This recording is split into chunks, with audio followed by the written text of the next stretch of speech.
चोरनी कामवाली बाई। कामवाली बाई शीला दिन भर सभी के घर घर जाकर काम करती थी। घर काम यानी कि बर्तन धोना, कपड़े धोना, साफ सफाई करना, लोगों के कमरे तक को सजाना, ये सारे काम करती थी। और कभी कभी किसी किसी के घर पर खाना भी बना दिया करती थी। जिसे ज़रूरत पड़ती थी वो कहते थे। कुल मिला के दिन भर में 5 से 6 घरों में काम करती थी। सभी को अलग अलग प्रकार का समय दिया गया था कि मैं इस समय पर आपके घर आऊँगी और उस समय पर आपके। सभी लोग उसके समय होने पर उसका इंतज़ार करने लगते थे, लेकिन उसे कभी कभी लोगों के घरों में आने तक देरी हो जाती थी। पर जिसका बहाना वो ये बताती थी कि पिछले घर में काम करने में देरी हो गई, लेकिन बात दरअसल ये नहीं थी। पिछले घर में काम करने में नहीं, बल्कि चोरी करने में, लूटने में देरी हो जाती थी। और ये बात किसी को पता नहीं चलती थी, क्योंकि जितनी सफाई से वो घर के काम करती थी, उतनी ही सफाई से वो चोरी भी करती थी। आज वो सुबह सुबह जल्दी उठी और पहले अपने घर का काम निपटा कर पहले घर काम करने गई। वहाँ मालकिन की तबीयत खराब थी, तो उसे खाना बनाना था। खाना बना ही रही थी और बनाते बनाते अचानक ही उसके मन में एक विचार आया, चोरी करने का। उसके घर के लिए तो उसे नए बर्तन लेने थे, तो उसने दूध का पतीला गायब कर दिया। वो भी किस तरह से किया, ज़रा गौर से सुनिएगा। दूध के पतीलों को अपने पैरों के बीच में साड़ी से छुपा कर ले गई, लेकिन उससे पहले दूध गिरा दिया और मालकिन को ज़ोर से चिल्लाकर बुलाकर कहती है, मालकिन, अभी अभी यहाँ पर एक बिल्ली आई खिड़की से और दूध का पतीला बाहर की तरफ गिराकर ले गई। आधा दूध घर के अंदर और आधा दूध घर के बाहर गिर गया। इस बात से किसी को शक भी नहीं हुआ और शीला की चोरी भी निपट गई। उसके बाद वो दूसरे घर में गई काम करने के लिए। तब घर की साफ सफाई करते वक्त उसने मालकिन की सोने की बालियां चुरा ली। अब इस बात पर तो सभी को शक हो जाता कि आखिरी बार कमरे में वही गई है, तो उसी ने चुराया होगा।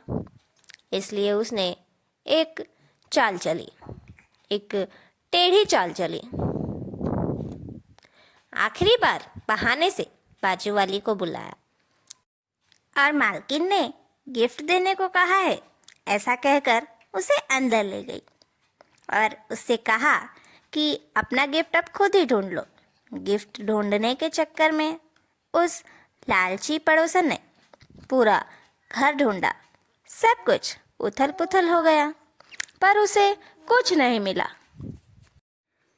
उसके जाने के बाद सारा का सारा इल्ज़ाम उस पड़ोसन पर ही आ गया। सभी को ये पता था कि वो लालची है, पर इस बार उसने चोरी नहीं की थी। इस तरह से वो काम वाली शीला बच गई और किसी और पर अपने गुनाह का इल्ज़ाम डाल दिया। इस तरह से शीला हर घर में चोरी करती थी। एक बार सोसाइटी की सारी लेडीज़ की किटी पार्टी हुई, जिसमें सारी लेडीज़ घर के काम को लेकर चर्चा कर रही थी।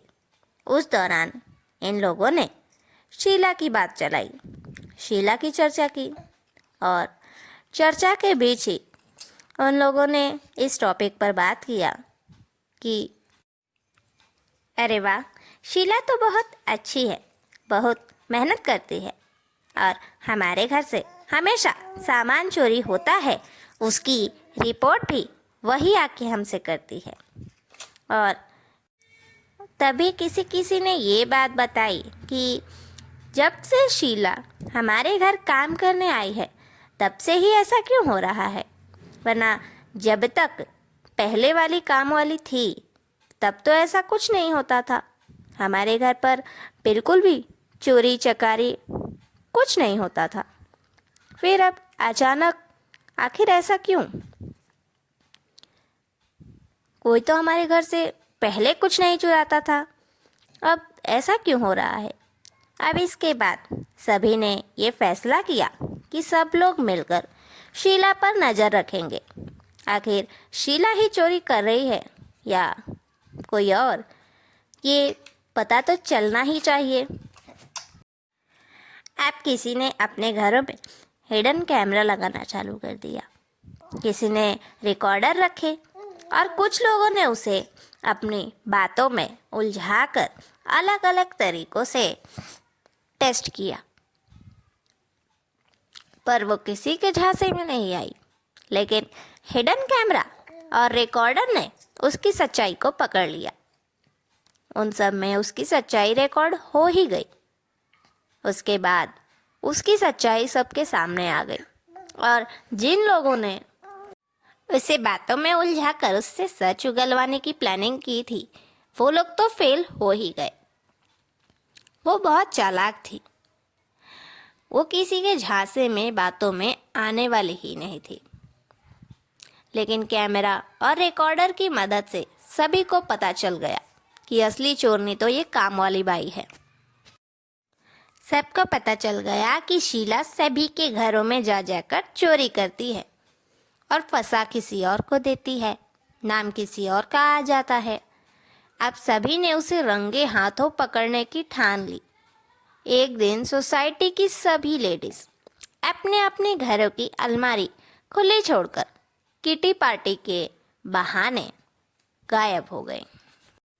शीला कामवाली ने सोचा कि अच्छा मौका है, लंबा हाथ मार के यहाँ से गायब हो जाती हूँ। उसने पहले का चोरी किया हुआ सामान अपने घर पर रखा था और अब वो यहाँ भी सभी के घर में जा जाकर चोरी कर लेती है और जल्दी जल्दी अपने घर जाती है। पर वहाँ जाकर उसने क्या देखा? वो देखती है कि उसके घर में सारी चीज़ें पहले ही चोरी हो चुकी है। वो घबरा जाती है, एकदम हैरान हो जाती है, परेशान होकर बैठ जाती है कि आखिर मेरे घर में किसने चोरी कर ली। वो वहीं बैठकर रोने लगती है। फिर सोचती है कि जितना मिला है माल उसे चुरा कर लेकर यहाँ से गायब हो जाती हूँ। कम से कम सभी के घरों का मिलाकर 15-20 लाख का तो होगा ही। पर तभी अचानक सोसाइटी वाली सारी लेडीज उसके सामने आ जाती है। ये देखकर शीला हैरान हो जाती है। उसके पूछने पर सभी लेडीज ने जवाब दिया कि तुम्हारा खेल खत्म शीला, सभी के घरों में काम वाली बाई बनकर चोरी करना बंद करो। क्यों हमारी मेहनत की कमाई को छीन रही हो? ऐसे चोरी करते हुए शर्म नहीं आती तुम्हें? बताओ, तुम ईमानदारी का पैसा खाओगी तो क्या नहीं जिंदा रहोगी क्या? तुम जिंदा नहीं रह पाओगी, बताओ। उसके बाद शीला को बहुत कुछ सुनने के बाद ऐसा लगता है कि उसने गलती कर दी है। चोरी करके उसे इस बात का एहसास होता है। आखिर में शीला ने सभी से माफ़ी तो मांगी, पर यह कहा कि अब तो आप सभी का जो भी सामान मैंने लिया था वो सब चोरी हो चुका है, मुझे माफ़ कर दीजिए। पर अभी जो मैं चुरा कर लाई हूँ वो मैं आप लोगों को दे देती हूँ। सभी हंसने लगी और कहने लगी, रहने दो शीला, जो तुमने पहले चुराया था वो चोरी हमने की है और जो तुमने आज चुराया था वो सब चीज़ नकली है, असली नहीं। तुम्हें फंसाने के लिए, तुम्हारी गलती का तुम्हें एहसास दिलाने के लिए हम सभी ने ये चाल चली थी, और अब तुम्हें तुम्हारी गलती का एहसास हो गया है। ये बहुत अच्छी बात है। लेकिन फिर भी जो भी गलतियाँ तुमने की है, हमारे जैसे कितनों को तुमने लूटा है, उसके लिए तो तुम्हें सज़ा तो होगी। और शीला खुशी खुशी जेल जाने के लिए तैयार हो जाती है। उसे कुछ महीनों की जेल होती है, सज़ा सुनाई जाती है, शीला सुधर जाती है और सभी लोग खुशी खुशी रहने लगते हैं। और जैसे ही कुछ महीनों की ये सज़ा ख़त्म हुई, सोसाइटी की सारी लेडीज़ की किटी पार्टी के बीच में शीला ने एंट्री मारी और सभी के घरों में वापस से काम करना शुरू कर दिया।